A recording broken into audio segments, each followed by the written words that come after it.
তার ধারাবাহিকতায় কিন্তু আমরা ৩১ দফা ২২ সালে আমাদের ভারপ্রাপ্ত চেয়ারম্যান তারেক রহমান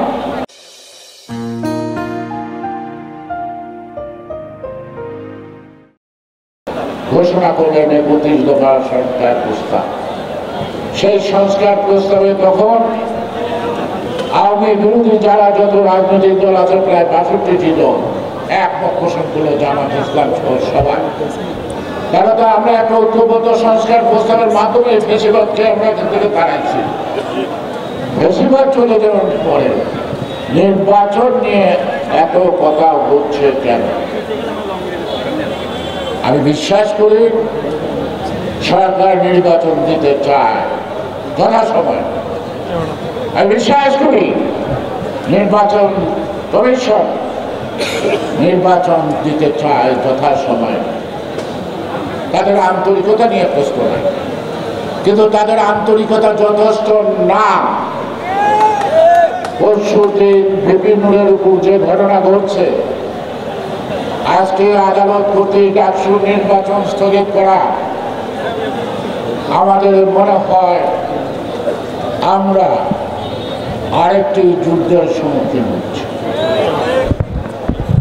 ৭১-এর পরাজিত শক্তি আর ৭ই নভেম্বরের পরাজিত শক্তি দেশে এবং বিদেশে বসে তারা নির্বাচনকে বানচাল করার পায়তারা করছে।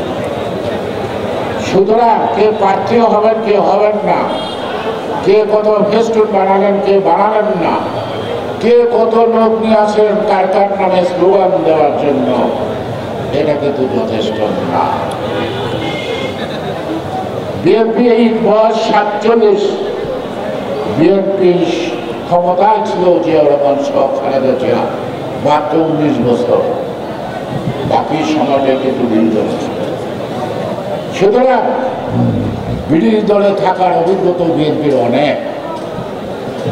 বড় বড় সুবিধাবাদী নেতারা অনেক সময় দল ত্যাগ করেছে, দলের বিরুদ্ধে অবস্থান নিচ্ছে, কিন্তু তৃণমূলের কর্মীরা কখনো বিএনপির বিরুদ্ধে যায় নাই, খালেদা জিয়াকে ছেড়ে যায় নাই, তারেক রহমানকে ছেড়েও যায় না।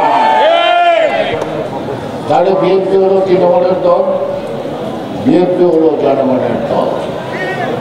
বিএনপির সাথে জনগণ আছে, সাধারণ কর্মী আছে। কোন ষড়যন্ত্র করে বিএনপির অগ্রযাত্রা বন্ধ করতে কেউ পারবে না।